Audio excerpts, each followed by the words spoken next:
Shepherd, Savior, friend, my prophet, priest, and king, my Lord, my life, my way, my end, accept the praise I bring, accept the praise I bring.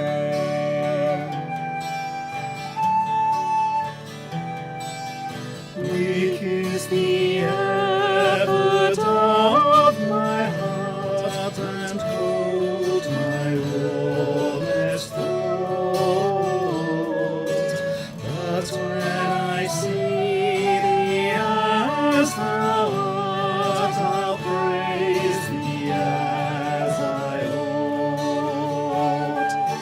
Till then I would thy love proclaim with every fleeting breath, and may the music of thy name refresh my soul in death, refresh my soul in death.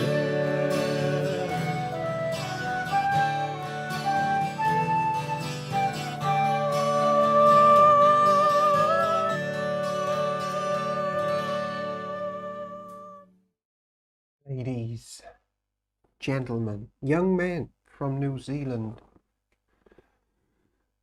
people of all ages, from all creeds and confessions who are about to make their creed and confession the Christian one, welcome to the Bible Hour. What a morning it is.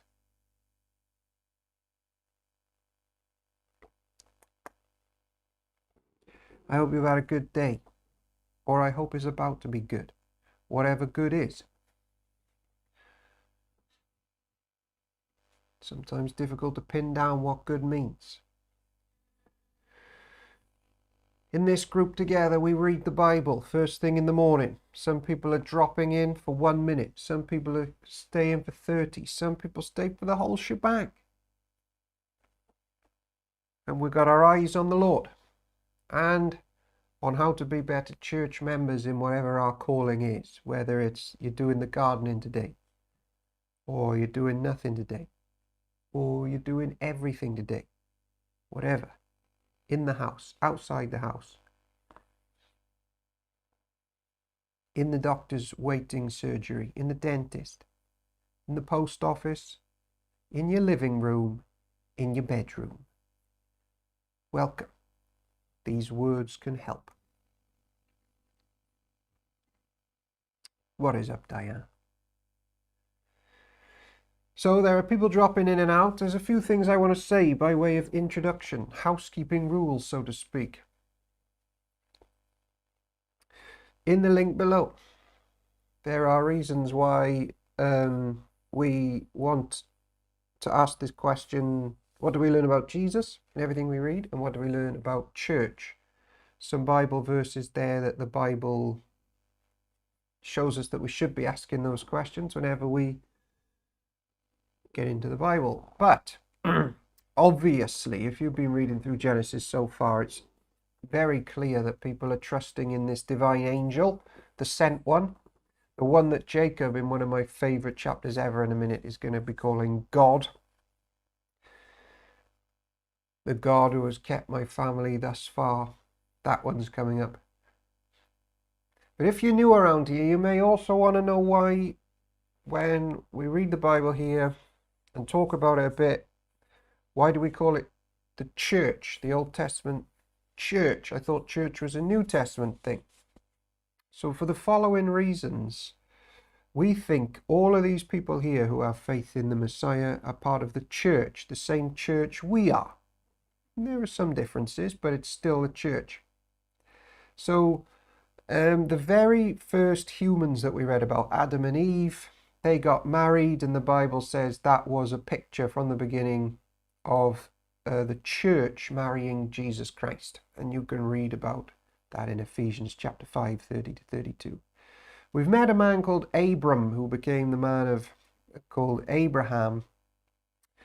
And Noah actually, they were all building altars in Genesis 12 and 13 and observing these religious rites called circumcision. So this was a very outward thing for this group, with a religious focus of something being sacrificed on an altar. Very churchy. That's Genesis 17, and Romans 3 and 4 will help you with that. The whole group, when they're together, is called the ecclesia, all the way through the Old Testament. That's the Greek word used for them, and that is our word. Well, our word for that word is church. In Acts chapter 7, there's a man, and he looks back at all of these events, and he says Moses was with the church in the wilderness. So everybody in the Bible thought that about these stories as well. You had a group of Levites, and they were in charge of teaching people the word of God, this group. In Deuteronomy chapter 24 and 33, and 2 Chronicles 35, and Nehemiah 8. In fact, there's a whole book coming up in the Bible called Church, or The Gathering. And that book is called the Ecclesiastes. And in that group, there's a preacher called Koheleth. And that means the one who addresses a church. And finally, one of the most important things for us this morning, eventually there's this mystery in the Old Testament, and eventually that mystery is revealed, and it's that Gentiles get grafted into this church as well. That happens en masse after Pentecost, and they get grafted into this church. But if the Old Testament church wasn't a church and we get grafted into it, we don't really get grafted into anything, because it wasn't church there in the first place. So this picture that some of you might know, where there's like an olive tree with branches, and some of the branches get pruned away and new ones get added. Well, what are we being added to if it's not the ancient church of the Trinitarian faith? So ladies and gentlemen, we have our eyes today on the Lord Jesus, who's the head of this church.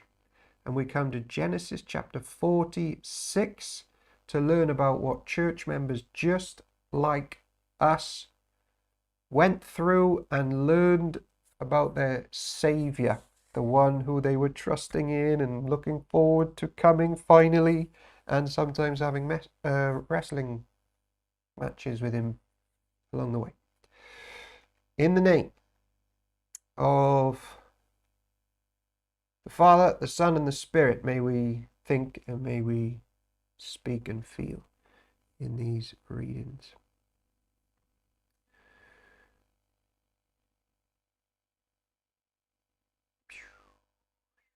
That's the wrong one. Let me get the right doo-doo up. What is up, Matthew Barnes? And what is up, Rachel Freeman in the house? Genesis chapter 46. So Jacob set out for Egypt with all his possessions.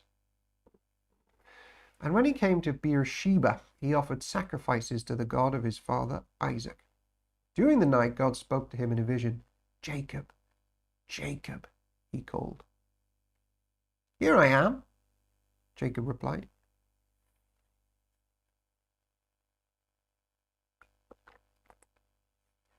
By the way, that whole spiel at the start was just in case there's large mounds of dust gathering on anybody's Old Testament, because they think that is about some sort of racial, political wing of some ancient tribe which has nothing to do with me. They are not like me and I am not like them.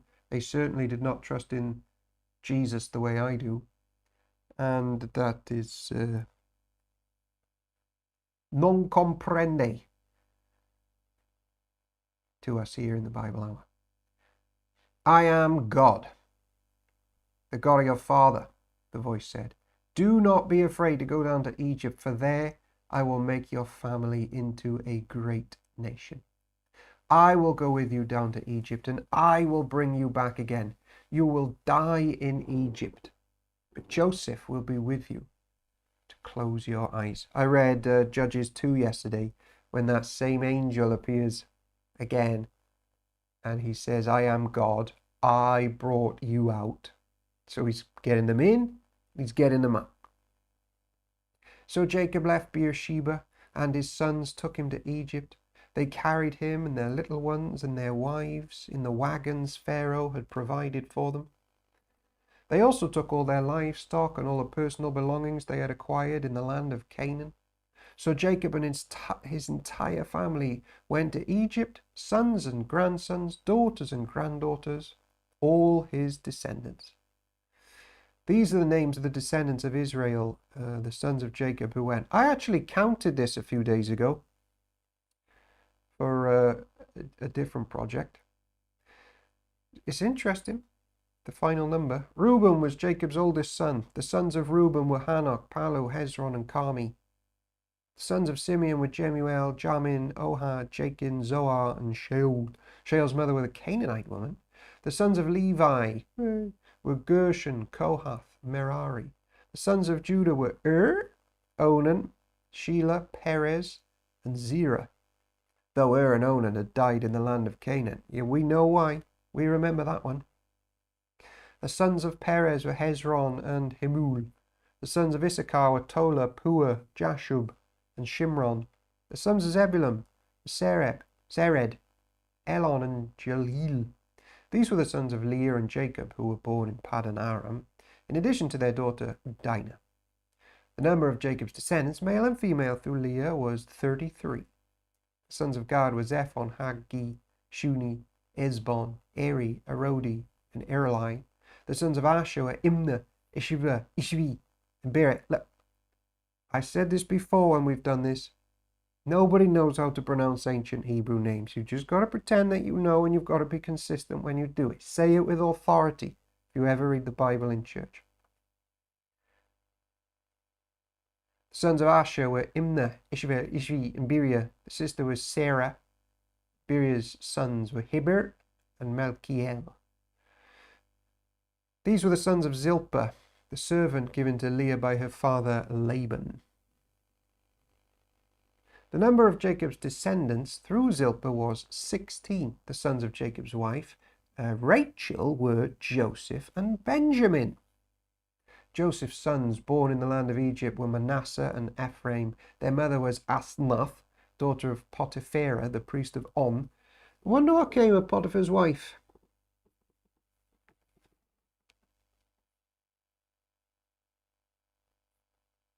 An entire life contracted to a paragraph of lying. Isn't that sad? That's the paragraph. What's the paragraph of your life?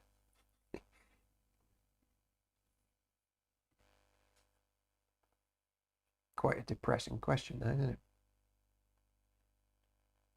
Benjamin, in fact, no, I can't be bothered. Benjamin's sons were Bela, Baker, Ishbel, Gera, Naaman, Ehi, Rosh, Muppim, Huppim, and Ard. These were the sons of Rachel and Jacob. The number of Jacob's descendants through Rachel was 14. The son of Dan was Hushim. The sons of Naphtali were Jeziel, Guni, Jezer, and Shilem. These were the sons of Bilhah, the servant given to Rachel by her father Laban. The number of Jacob's descendants through Bilhah was 7.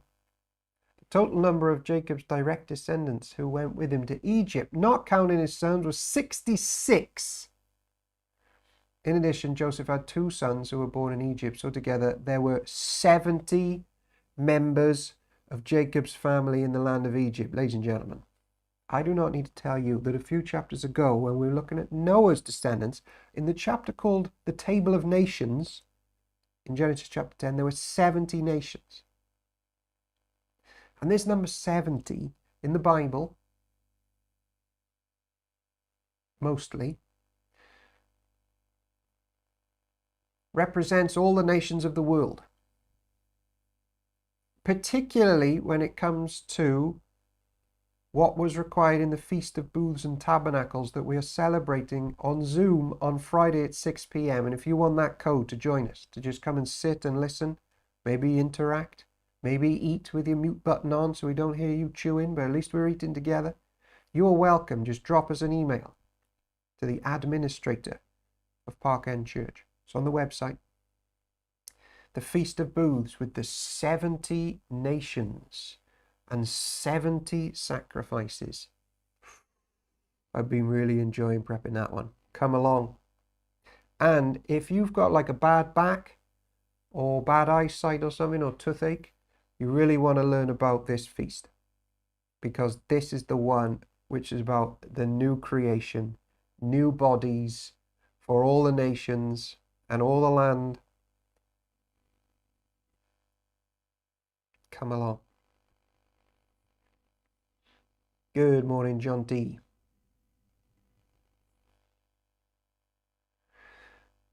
As they neared their destination, Jacob sent Judah ahead to meet Joseph and get directions to the region of Goshen. Then they finally arrived there. Joseph prepared his chariot and traveled to Goshen to meet his father Jacob. When Joseph arrived, he embraced his father and wept, holding him for a long time. Finally, Jacob said to Joseph, "Now I am ready to die, since I have seen your face again and I know that you are still alive." And Joseph said to his brothers and to his father's entire family, "I will go to Pharaoh and tell him, my brothers and my father's entire family have come to me from the land of Canaan. These men are shepherds, and they raise livestock, and they've brought with them their flocks and herds and everything they own." Then he said, when Pharaoh calls for you and asks you about your occupation, you must tell him, "We, your servants, have raised livestock all our lives as our ancestors have always done." When you tell him this, he will let you live here in the region of Goshen, for the Egyptians despise the shepherds. So there we are. The whole ancient church family are now away from the promised land, just as God had assured Jacob was going to happen. They got there. But they didn't need to fear, because the angel in his dream said, "I will go with you and I will bring you back again." The promise to every believer as they go down to Egypt in some way or another. I will be with you and I will be back and I will bring you back again.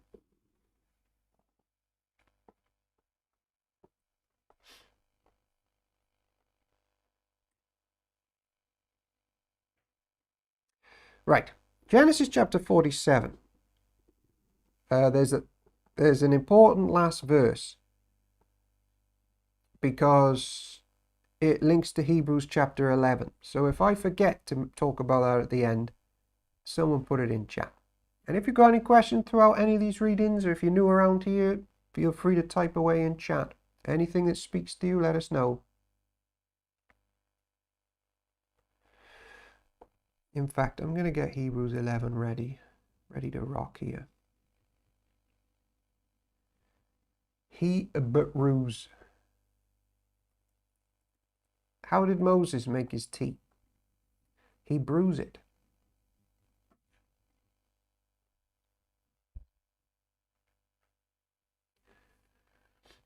I think there's a big turning point for Jacob here. Let's go.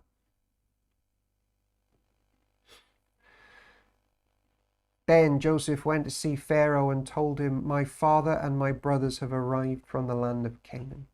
They have come with all their flocks and herds and possessions, and they are now in the region of Goshen." Joseph took 5 of his brothers with him and presented them to Pharaoh. And Pharaoh asked his brothers, "What is your occupation?" They replied, "We, your servants, are shepherds, just like our ancestors." Hold on, I've lost you. There you go, I got you back. "We have come to live here in Egypt for a while, for there is no pasture for our flocks in Canaan. The famine is very severe there, so please, we request permission to live in the region of Goshen." Then Pharaoh said to Joseph, "Now that your father and brothers have joined you here, choose any place in the entire land of Egypt for them to live. Give them the best land of Egypt. Let them live in the region of Goshen. And if any of them have special skills, put them in charge of my livestock too." Then Joseph brought his father Jacob and presented him to Pharaoh, and Jacob blessed Pharaoh. "How old are you?" Pharaoh asked him. Jacob replied, "I've traveled this earth for 130 hard years, but my life has been short compared to the lives of my ancestors." Then Jacob blessed Pharaoh again before leaving his court. So Joseph assigned the best land of Egypt, the region of Ramesses, to his father and his brothers, and he settled them there, just as Pharaoh had commanded.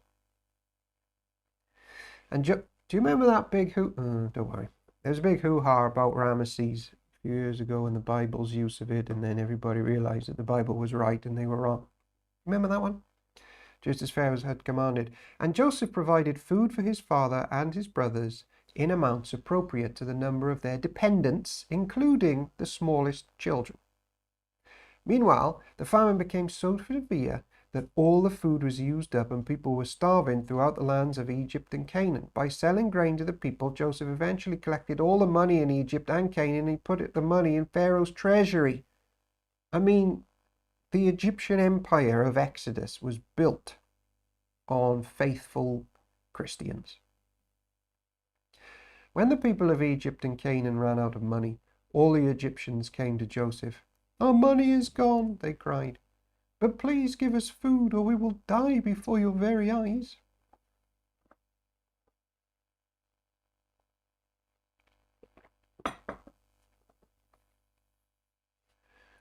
Joseph replied, "Since your money is gone, bring me your livestock. I will give you food in exchange for your livestock." So they brought their livestock to Joseph in exchange for food, in exchange for their horses, flocks of sheep and goats, herd and cattle and donkeys. Joseph provided them with food for another year. But that year ended, and the next year they came again and said, "We cannot hide the truth from you, my lord. Our money is gone, and our livestock and cattle are yours. We have nothing left to give but our bodies and our land. Why should we die?" What is up, Joan Oganovsky? "Why should we die before your very eyes? Buy us and our land in exchange for food. Buy us and our land in exchange for food. We offer our land and ourselves as slaves for Pharaoh. Just give us grain so we may live and not die, and so the land does not become empty and desolate." So Joseph bought all the land of Egypt for Pharaoh. All the Egyptians sold him their fields because the famine was so severe, and soon all the land belonged to Pharaoh. As for the people, he made them all slaves, from one end of Egypt to the other. Oh, there's slavery in the Bible? I wish there was a video, like just a 15-minute overview of why. Ladies and gentlemen, if you go to the Park End YouTube channel, there is a video on such an issue as that. The only land he did not buy was the land belonging to the priests. They received an allotment of food directly from Pharaoh, so they didn't need to sell their land. Then Joseph said to the people, "Look, today I have bought you and your land for Pharaoh. I will provide you with seed so you can plant the fields. Then when you harvest it, 1/5 of your crop will belong to Pharaoh. You may keep the remaining 4/5 as seed for your fields and as food for you, your households and your little ones." "You have saved our lives," they exclaimed. "May it please you, my lord, to let us be Pharaoh's servants." Joseph then issued a decree in effect in the land of Egypt that Pharaoh should receive 1/5 of all the crops grown on his land. Only the land belonging to the priests was not given to Pharaoh. Meanwhile, the people of Israel settled in the region of Goshen in Egypt. There they acquired property, and they were fruitful, and their pollution grew rapidly. What a terrible error. Ladies and gentlemen, it was not their pollution that grew rapidly. It was their population. Jacob lived for 17 years after his arrival in Egypt, so he lived 147 years in all. At this time of his death, as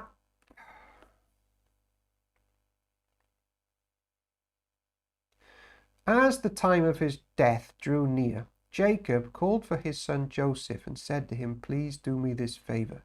Put your hand under my thigh and swear that you will treat me with unfailing love by honoring this last request. Do not bury me in Egypt. When I die, please take my body out of Egypt and bury me with my ancestors. Have a little cheeky read of Hebrews 10 and 11 later. Have a look how seriously Abraham, for example, took what living in that land meant to signify. This is big for these saints. It's not to do with the actual physical land, it's what it's about to them. So Joseph promised, I will do as you ask. Swear that you do it, Jacob insisted. So Joseph gave his oath, and Jacob bowed humbly at the head of his bed. Right.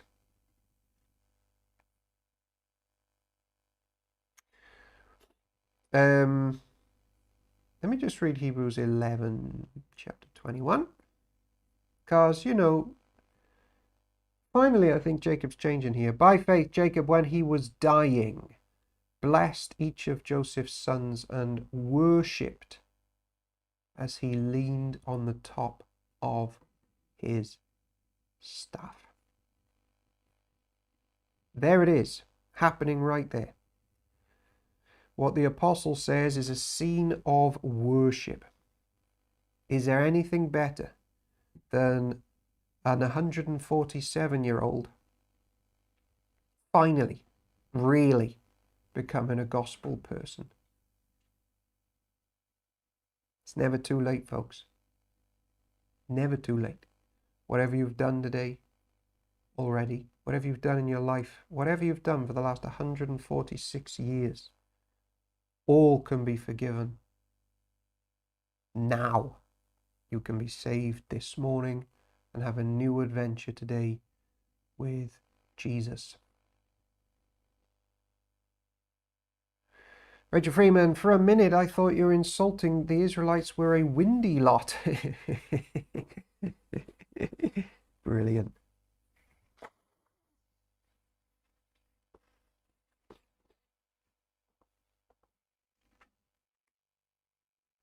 All right.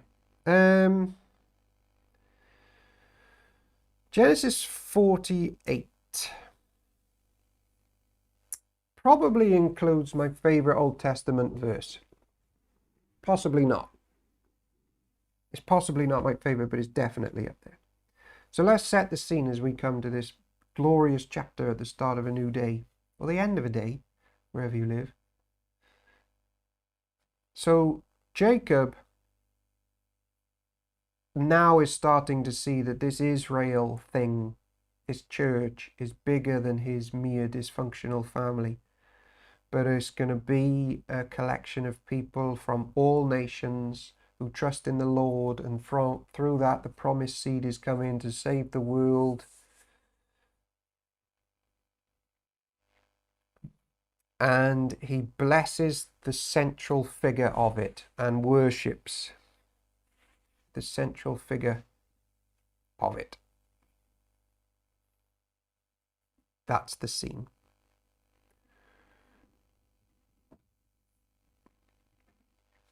One day, not long after this, word came to Joseph, your father is failing rapidly. So Joseph went to visit his father, and he took with him his two sons, Manasseh and Ephraim. When Joseph arrived, Jacob was told, your son Joseph has come to see you. So Jacob gathered his strength and sat up in bed. Jacob said to Joseph, God Almighty appeared to me at Luz in the land of Canaan and blessed me. He said to me, I will make you fruitful, and I will multiply your descendants. I will make you a multitude of nations, and I will give this land of Canaan to your descendants after you as an everlasting possession. Now I am claiming as my own sons these two boys of yours, Ephraim and Manasseh, who were born here in the land of Egypt before I arrived. They will be my sons, just as Reuben and Simeon are. But any children born to you in the future will be your own, and they will inherit land within these territories of their brothers Ephraim and Manasseh. Long ago, as I was returning from Paddan Aram, Rachel died in the land of Canaan, and we were still on the way some distance from Ephrath, that is, Bethlehem. So with great sorrow I buried her there beside the road to Ephrath. Then Jacob looked over at the two boys. "Are these your sons?" he asked. "Yes," Joseph told him. "These are the sons God has given me here in Egypt." And Jacob said, "Bring them closer to me so I can bless them." He's probably got the old Isaac blind blessing thing in the back of his head here.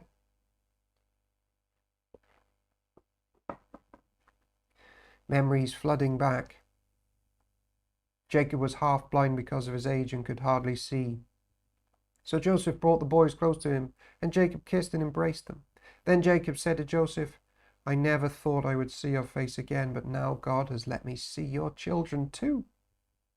Joseph moved the boys, who were at their grandfather's knees, and bowed his face to the ground. Then he positioned the boys in front of Jacob. With his right hand he directed Ephraim towards Jacob's left hand, and with his left hand he put Manasseh at Jacob's right hand. But Jacob crossed his arms as he reached out to lay his hands on the boys' heads, and he put his right hand on, it's like a game of Twister, on the head of Ephraim, though he was the younger boy, and his left hand on the head of Manasseh, though he was the firstborn. Then blessed Joseph and said, "May the God before whom my grandfather Abraham and my father Isaac walked, the God who has been my shepherd all my life to this very day, the angel who has redeemed me from all harm, may he bless these boys. May they preserve my name and the names of Abraham and Isaac, and may their descendants multiply greatly throughout the earth." I do not know a better statement of the worldwide ancient Christian faith than this. So here it is again, and may it be true of everybody listening today, a statement of trust and joy and praise. May the God before whom my grandfather Abraham and my father Isaac walked, the God who has been my shepherd all my life to this very day, the angel who has redeemed me from all harm, may he bless these boys.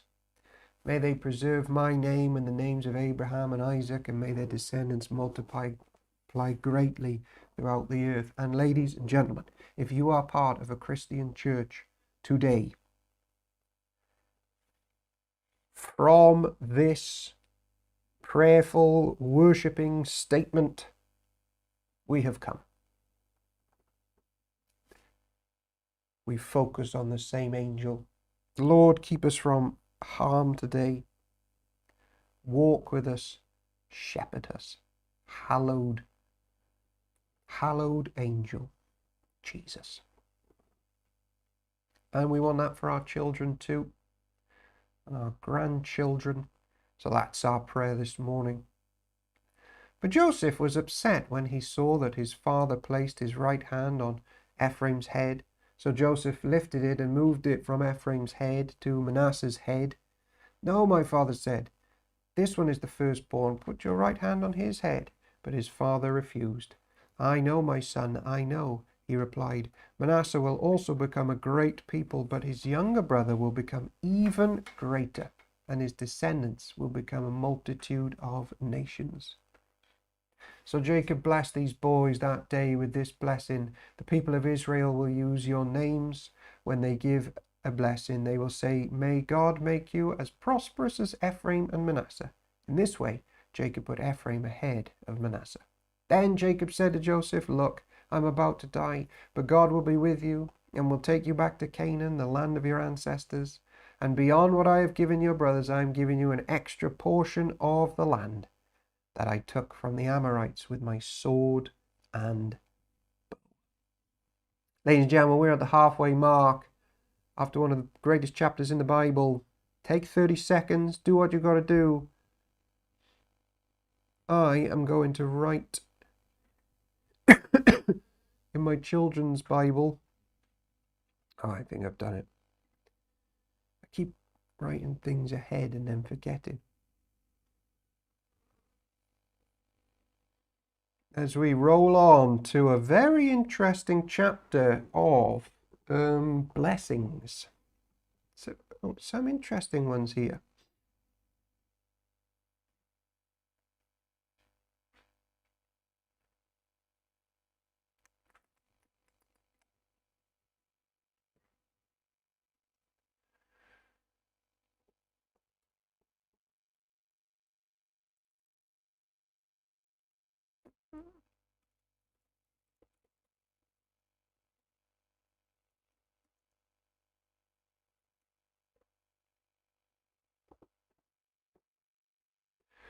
Want to welcome you in if you're just dropping by as you're about to head off into a busy day. Welcome. If you want to rewind, today we've covered why we call the Old Testament church the church. We've talked about the Feast of Tabernacles coming up on Friday that you're invited to. We head now to an interesting one. Genesis 49. Now, I've got a little booklet here which is going to help us with this. So just stay with me a second.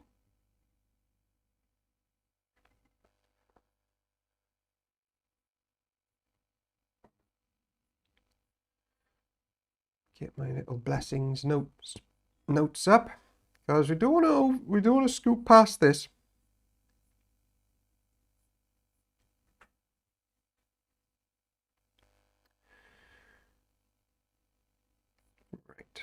I got it. I think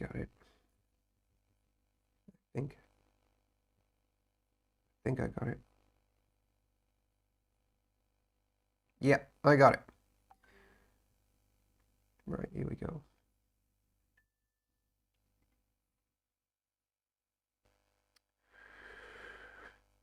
When we get to a blessing of one of the sons, I'm going to pause.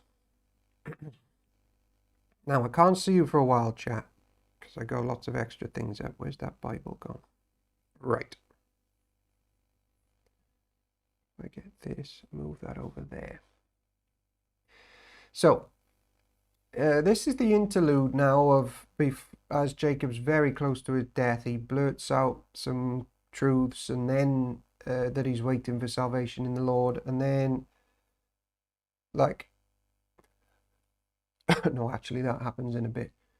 So he's about to bless his children, then there's a gospel blurting, then he goes back to blessing the children, and I've got little summaries of his blessings here. Just stick that there. Right.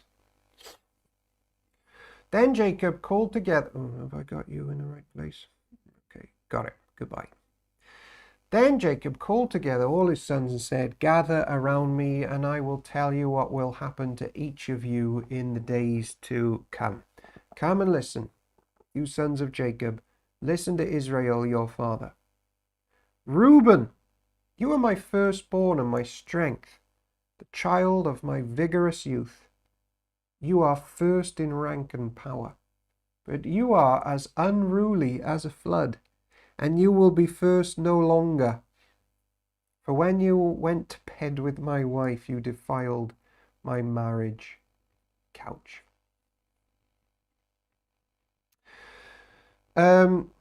So that was Reuben's sin of Genesis 35:22. It was brought out into the open, and basically the tribes of Reuben amount to nothing. No significant people come out of this tribe.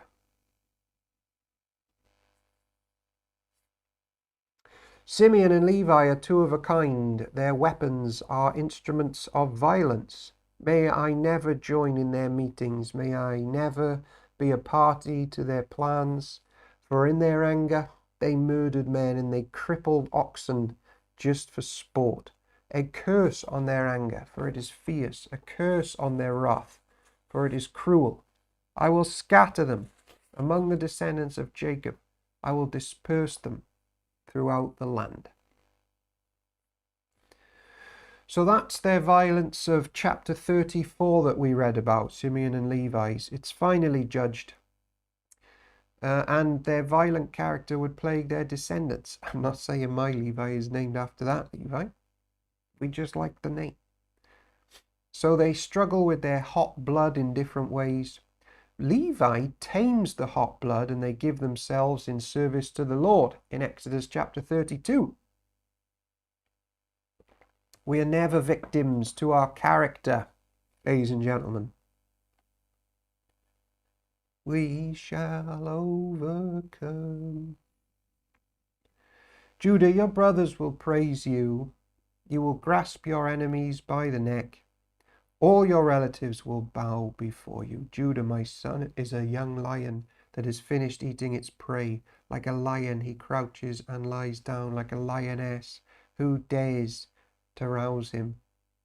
The scepter will not depart from Judah, nor the ruler's staff from his descendants, until the coming of the one to whom it belongs, the one whom all nations will honor. He ties his foal to the grapevine, the colt of his donkey to a choice vine. He washes his clothes in wine, his robes in the blood of grapes. His eyes are darker than wine, and his teeth are whiter than milk.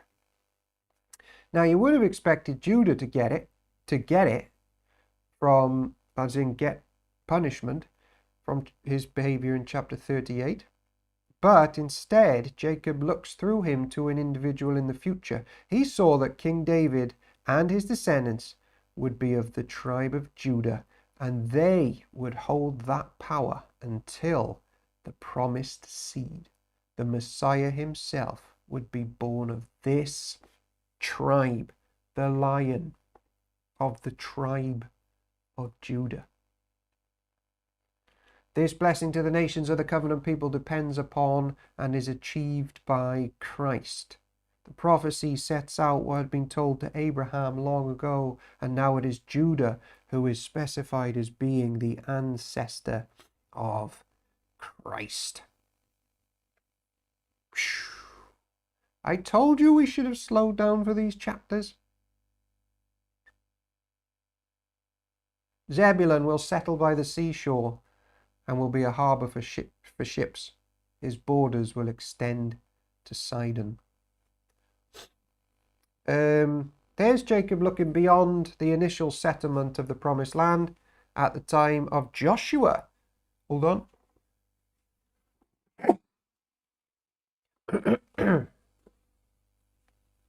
When the tribe of Zebulun would occupy the coast. Excuse me. Issachar is a sturdy donkey, resting between two saddle packs. When he sees how good the countryside is and how pleasant the land, he will bend his shoulder to the load and submit himself to hard labor. So the tribe of Issachar would have a tough burden to carry, but the quality of their land would make up for it.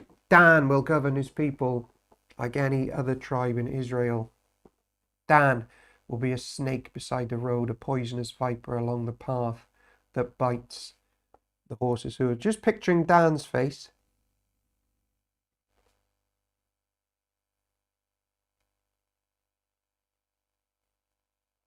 He's sort of giving it that. So its rider is thrown off. I trust in you for salvation, O Lord.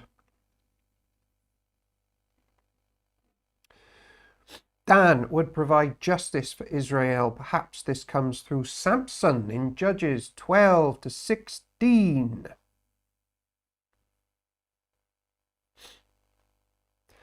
And that's the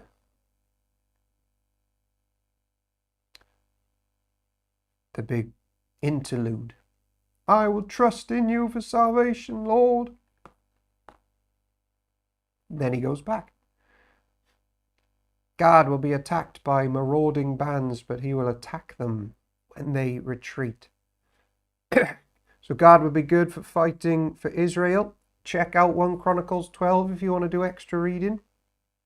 The men of God make up David's mighty men. Asher will dine on rich foods and produce food fit for kings. Great wealth and luxuries for Asher. Check out Joshua 19. They have some of Israel's great trading places. Naphtali is a doe set free that bears beautiful horns. Naphtali, by the way, means struggle.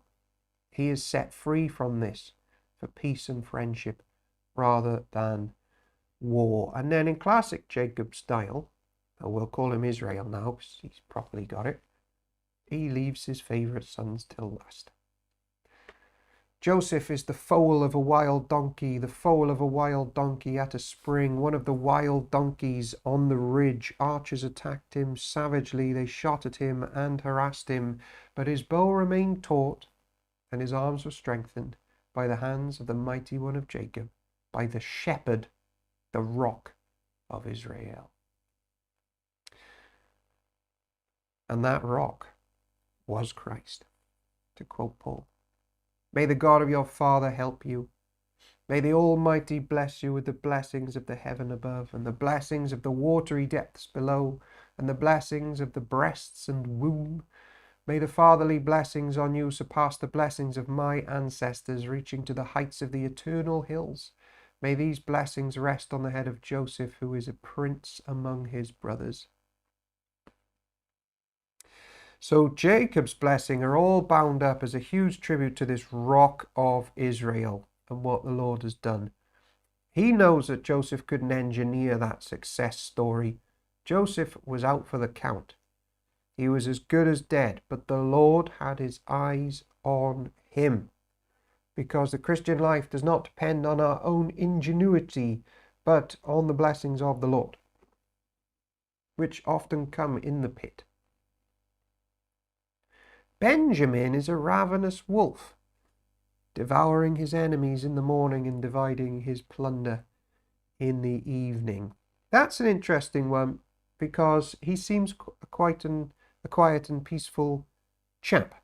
But Jacob is able to see the future. Have a look at Judges chapter 20 and 21 when they go to war against all of the rest of Israel. By the way, famous Benjamite, the Apostle Paul, who also showed a lot of violence in his early life. So all these nutters have only any future at all because of the promised Messiah who was coming to be born of Mary. And before that has been blessing them as well. Two of the best chapters in the Bible, I think. Maybe. This man whose name actually means deceit, not even he is foiled by his own character in the end. Then Jacob instructed them, soon I will... these are the 12 tribes of Israel, and this is what their father said as he told his sons goodbye. He blessed each one with an appropriate message. Then Jacob instructed them, soon I will die and join my ancestors. Bury me with my father and grandfather in the cave in the field of Ephron the Hittite. This is the cave in the field of Machpelah near Mamre in Canaan, that Abraham brought from Ephron the Hittite as a permanent burial site. There Abraham and his wife Sarah are buried. There Isaac and his wife Rebekah are buried, and there I buried Leah. It is not the plot of land and the cave that It is the plot of land and the cave that my grandfather Abraham brought from the Hittites. And Jacob had finished. Oh my goodness. When Jacob had finished this charge to his sons, he drew his feet into the bed, breathed his last, and joined his ancestors in death. One of the most moving chapters, utterly ruined by my ineptness when it comes to reading.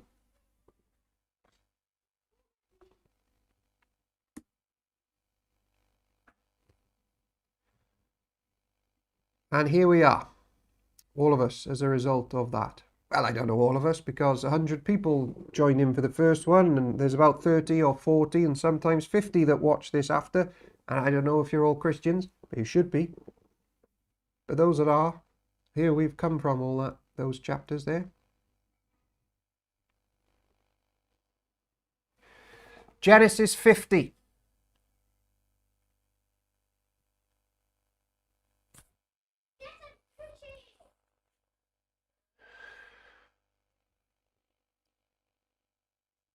Joseph threw himself on his father and wept over him and kissed him.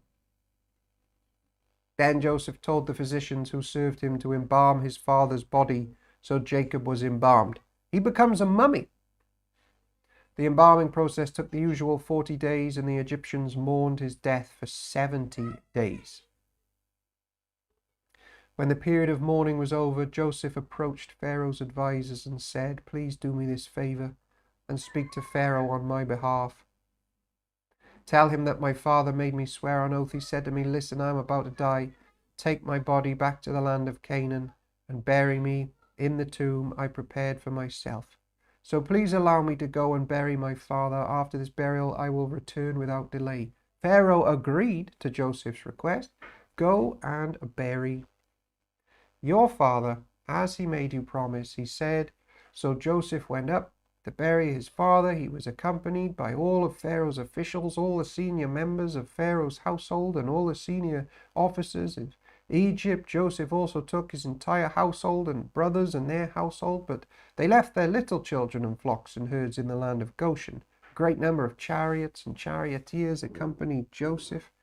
When they arrived at the threshing floor of Atad near the Jordan River, they held a very great and solemn memorial service with a 7-day period of mourning for Joseph's father. The local residents, the Canaanites, watched them mourning at the threshing floor of Atad. Then they renamed that place, which is near the Jordan, Abel Mizraim, for they said, "This is a place of deep mourning for these Egyptians." So Jacob's son did as he commanded them. They carried his body to the land of Canaan and buried him in the cave in the field of Machpelah near Mamre. This is the cave that Abraham had brought as a permanent burial site from Ephron the Hittite. After burying Jacob, Joseph returned to Egypt with his brothers and all who had accompanied him to his father's burial. Jonty, can I see your dog?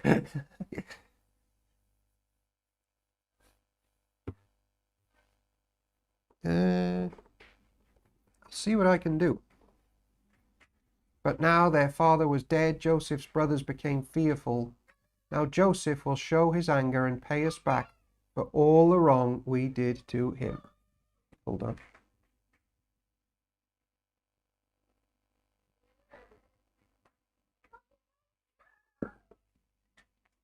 So they sent this message to Joseph: "Before your father died, he instructed us to say to you, 'Please forgive your brothers for the great wrong they did to you, for their sin in treating you so cruelly.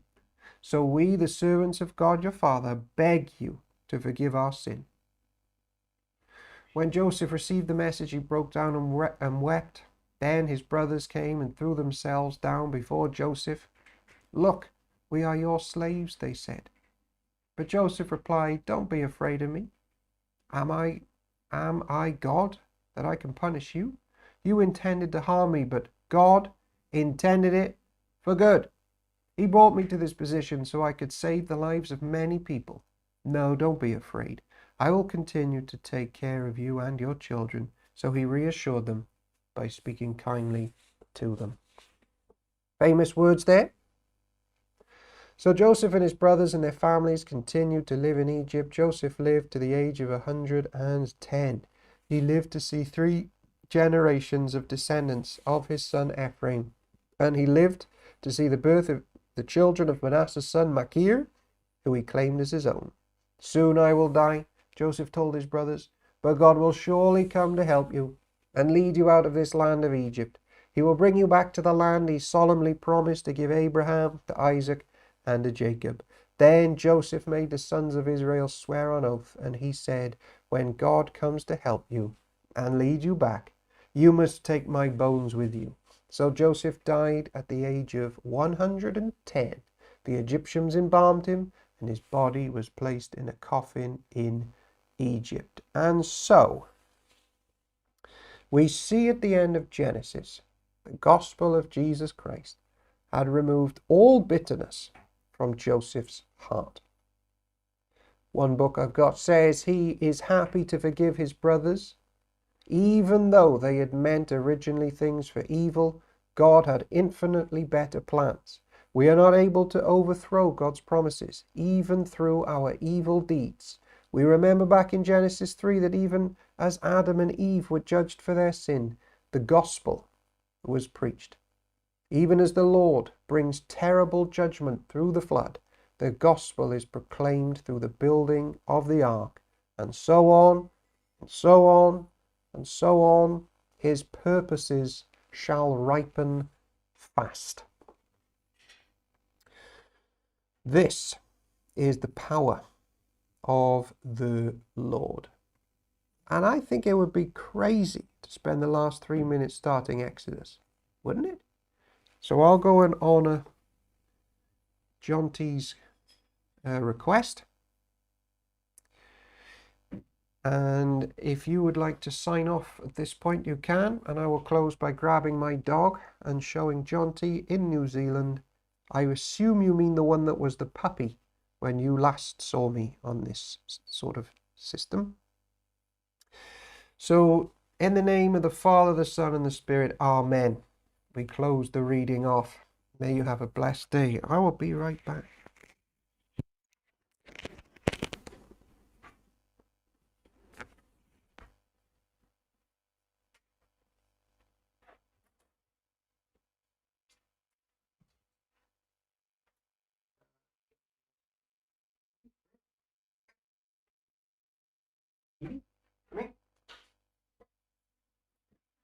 Mick, yeah, yeah, I mean, yeah.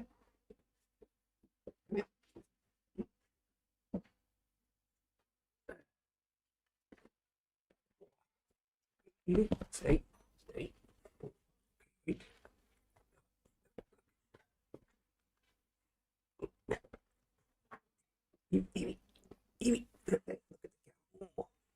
Oh, do your chest. Yeah, daddy do. Oh, you like the chest. Oh, you do like the chest.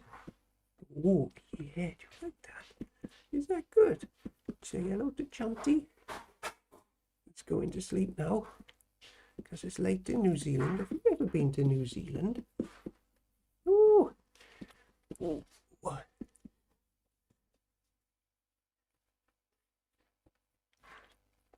Wow. Oh. All right, Chunty. We'll see you tomorrow.